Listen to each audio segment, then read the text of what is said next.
Hello UGC aspirants, कैसे हैं आप सब। तो अब मैं आपको कराने वाली हूँ मिक्स्ड ग्रुप टीचिंग मेथड। इससे पहले मैं आपको करा चुकी हूँ टीचर सेंटर्ड टीचिंग मेथड, ठीक है। तो उसमें मैंने आपको कई यहाँ पे टीचिंग मेथड्स बता दिए थे, जैसे कि टीम टीचिंग, लेक्चर मेथड और टीवी या ऑडियो विजुअल मेथड। आज हम जो करने वाले हैं टीचर सेंटर्ड का एक बचा हुआ है, जो है dialogic teaching and direct teaching. उसके बाद हम मिक्स्ड ग्रुप टीचिंग मेथड पर चलेंगे। तो 1 या 2 मिनट का ये और बच गया है टीचर सेंटर्ड का। इससे पहले की क्लास में आप देख लीजिएगा, प्लेलिस्ट अवेलेबल है यूजीसी नेट की स्ट्रेटेजी एंड नोट्स के नाम से। तो चलिए समझते हैं, पेपर 1 का है ये। तो dialogic teaching and direct teaching क्या होता है। देखिए, जो डायलॉजिक टीचिंग है वो डेवलप की गई थी रोविन अलेक्जेंडर के द्वारा 2000 में, ठीक है। शुरुआती 2000 में रोविन अलेक्जेंडर ने डायलॉजिक टीचिंग को डेवलप किया था। और इसका मतलब क्या होता है, ये हार्नेस करती है पावर ऑफ टॉक, बात करने की जो क्षमता है उनको बढ़ावा देती है, एक्सटेंड्स स्टूडेंट्स थिंकिंग, बच्चों की थिंकिंग को बढ़ावा देती है, और advance there learning and understanding. और इससे बच्चों की जो लर्निंग और अंडरस्टैंडिंग होती है वो एडवांस लेवल पे, ये डायलॉग फॉर्म में होती है, ठीक है। तो ये बढ़ जाती है। इसमें क्या होता है, ये टीचर को ये भी हेल्प करने में ये भी हेल्प करती है कि जो स्टूडेंट्स को अगर डायग्नोस चाहिए, कोई उसको नीड है, डायग्नोसिस की नीड है, डायग्नोसिस मतलब उसको कोई प्रॉब्लम आ रही है कहीं पर बोलने में, पढ़ने में, तो उसको वो यहाँ पर क्या कर सके, यहाँ पर वो सही कर सके। तो ये होती है डायलॉजिक टीचिंग। और यहाँ अब बात करते हैं हम डायरेक्ट टीचिंग की। तो बहुत सिंपल सी लाइन है डायरेक्ट टीचिंग की, कि टीचर स्टैंड होता है, क्लासरूम में खड़ा होता है, और वहाँ पर बस वो किसी भी टॉपिक के ऊपर, एक स्पेसिफिक टॉपिक के ऊपर कोई भी इंफॉर्मेशन को प्रेजेंट कर देता है बच्चों के आगे सीधे। That is called direct teaching. ना तो इसमें क्वेश्चन आंसर होते कोई, नहीं कोई डिस्कशन होता है, कुछ भी टीचर सेंटर्ड है, लेकिन डायरेक्टली ये अपने जो मैसेज है वो कन्वे कर दिया जाता है स्टूडेंट्स को। तो ये टीचर सेंटर्ड का कंप्लीट हो गया है। अब हम चलेंगे मिक्स्ड ग्रुप टीचिंग मेथड पर। मिक्स्ड ग्रुप टीचिंग मेथड क्या होते हैं, जो स्मॉल ग्रुप्स के लिए होते हैं, ठीक है। तो इनमें काफ़ी सारे टीचिंग मेथड है। मिक्स्ड ग्रुप में भी ग्रुप डिस्कशन है, ब्रेन स्टॉर्मिंग है, पैनल डिस्कशन है। तो हम धीरे धीरे सारे करते हुए चलेंगे। कोशिश करूंगी कि मैं 1 या 2 पार्ट में इनको आपको कंप्लीट करा दूं। तो मिक्स्ड ग्रुप टीचिंग मेथड में क्या होता है, 3 से 12 स्टूडेंट के लिए होती हैं ये, और ये ट्रेनी सेंटर्ड है। ना तो यहाँ हम ये कहेंगे कि बिल्कुल स्टूडेंट सेंटर्ड है, ना हम ये कहेंगे बिल्कुल टीचर सेंटर्ड है। टीचर यहाँ एज अ फैसिलिटेटर वर्क करता है, एज अ लीडर वर्क करता है, फिर बाद में बाकी चीज़ें स्टूडेंट उसको फेस करते हैं, स्टूडेंट उसके बारे में बताते हैं। तो क्या होता है, सबसे पहले हम जानेंगे ग्रुप डिस्कशन के बारे में। मिक्स्ड ग्रुप टीचिंग मेथड का जो पहला हमारा मेथड रहेगा दैट इज कॉल्ड जीडी या ग्रुप डिस्कशन। तो ग्रुप डिस्कशन आपने स्कूली लेवल पे किया ही होगा, यहाँ पर अगर आपने बीएड की है या आपने पोस्ट ग्रेजुएशन की है तो भी आपने किया होगा।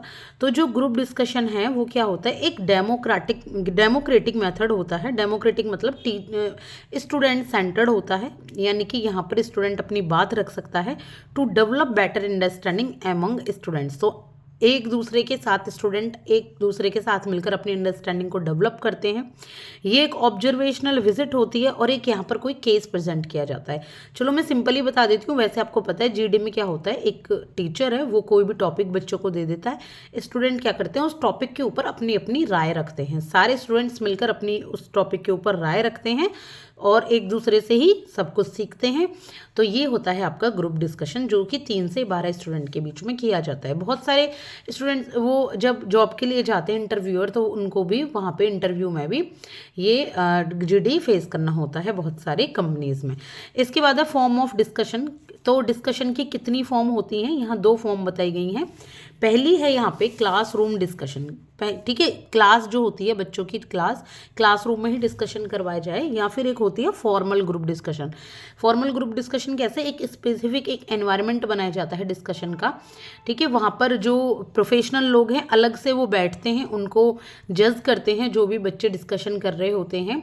तो ये होता है formal group discussion. Classroom discussion informal method है, यहाँ पे teacher as a leader work कर रहा है, और जो स्टूडेंट्स हैं वो लेस हैं। जैसे 6 बच्चे जो अच्छी बेहतर नॉलेज हो, जो टीचर को लग रहा है कि अच्छे से उस पर बोल सकता है और बच्चे की भी उसमें इच्छा हो बोलने की, तो वहाँ पर टीचर चुन लेता है, और वहाँ क्लास में वो डिस्कशन करते हैं किसी भी टॉपिक के ऊपर। जैसे अर्थक्वेक के ऊपर कर लो, एनवायरनमेंट के ऊपर कर लो, क्लाइमेट चेंज के ऊपर कर लो, ठीक है। यहाँ पे आपके जो सस्टेनेबल डेवलपमेंट होते हैं, मान लीजिए उसके ऊपर डिस्कशन चल रही है। अब फॉर्मल ग्रुप डिस्कशन में क्या होता है, यहाँ पे कि स्मॉल ग्रुप डिस्कस करता है followed by a large group, यानी कि पहले तो एक लार्ज ग्रुप डिस्कस कर रहा होता है, उसके बाद फिर एक स्मॉल ग्रुप की बारी आती है। टीचर यहाँ चेयरपर्सन होता है और टीचर यहाँ पे डिस्कशन का ऑब्जेक्टिव को एक्सप्लेन करता है कि हम डिस्कशन क्यों कर रहे हैं, और हर एक ग्रुप का पहले एक लीडर होता है।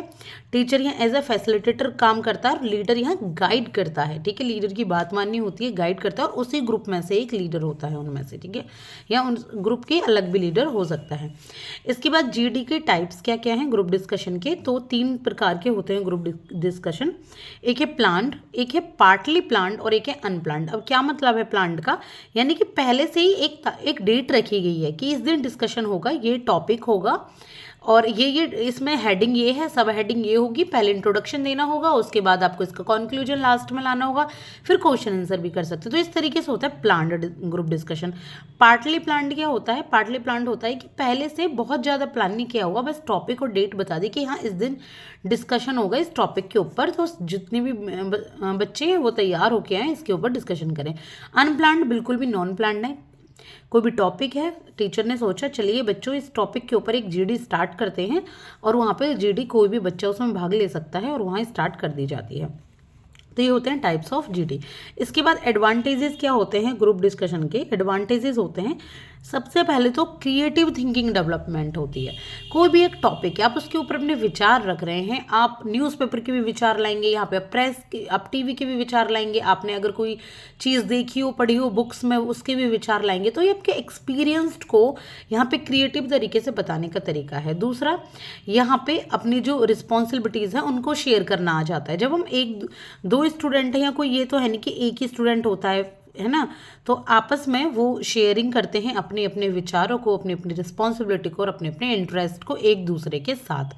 इसके बाद टीम स्पिरिट डेवलपमेंट होती है, ये आपस में एक दूसरे से यहाँ पे क्या कर रहे होते हैं, यहाँ पे बातचीत करते हैं और एक दूसरे की टीम के साथ कहीं पे उनको यहाँ पे वो सपोर्ट भी करते हैं, कहीं पे उनके अगेंस्ट भी जाते हैं, तो एक तरीके से टीम स्पिरिट भी यहाँ पे डेवलप होती है। डिस्कवरी ऑफ टैलेंटेड स्टूडेंट्स, यहाँ पे टैलेंटेड स्टूडेंट्स की भी डिस्कवरी होती है। बहुत से बच्चे ऐसे ना क्लास में लगता होगा कि ये नहीं बोल पा रहा या ये अच्छा नहीं लिख रहा, लेकिन अपने विचार रखने में किसी किसी सब्जेक्ट पर वो बहुत आगे हो, तो इस तरीके से टैलेंटेड स्टूडेंट्स की डिस्कवरी भी यहाँ ग्रुप डिस्कशन में की जाती है। तो एडवांटेजेस के बाद अब हम चलते हैं ग्रुप डिस्कशन की लिमिटेशन के ऊपर, क्या कमी है इसमें, क्या नहीं है इसमें। तो ये है कि सबसे पहली बात, ग्रुप डिस्कशन में ना सबसे ज़्यादा टाइम की रिक्वायरमेंट है, ज़्यादा टाइम लेता है, डिस्कशन बहुत बढ़ता जाता है तो एक टाइम लेता है। ऐसा भी होता है कि चलो 10 मिनट का टाइम दिया हुआ है, 20 मिनट्स का है, लेकिन फिर भी ये टाइम टेकिंग होता है मोस्टली। जो एफर्ट्स और रिसोर्सेज होते हैं इसमें, जो टीचर्स स्टूडेंट्स होते हैं वो दोनों के ही ज़्यादा होते हैं, जो एफर्ट्स लगाने होते हैं, रिसोर्सेज होते हैं ग्रुप डिस्कशन के लिए। यहाँ पे कभी कभी अननेसेसरी आर्ग्यूमेंट्स भी हो जाती हैं, ये जो आर्ग्यूमेंट्स जरूरी नहीं है, जो टॉपिक से रिलेटेड ही नहीं है, वो भी यहाँ आ जाती हैं अपने आप को ऊपर दिखाने के लिए। कभी कभी जो डिस्कशन है वो ऑफ ट्रैक भी जा सकता है, यानी कि जो टॉपिक है उससे हटके हम कहीं और किसी और टॉपिक पर चले जाएं और उसका पता भी ना लगे बोलने के चक्कर में, ठीक है। इसके बाद है may create emotional stress and unpleasant feelings. कभी कभी अगेंस्ट जब एक दूसरे की बात चली जाती है, आर्ग्यूमेंट होता चला जाता है ऑफ ट्रैक पे, तो वहाँ पे ना एक अपने जब फील होता है तो इमोशनल स्ट्रेस फील होने लगता है, या अनप्लीजेंट फीलिंग भी आती है, किसी को अच्छा नहीं लग रहा, अपनी बात रखी, किसी ने उसको निगलेक्ट किया या अगेंस्ट उसके गए, तो वहाँ पर शर्मिंदा सा भी होना पड़ता है।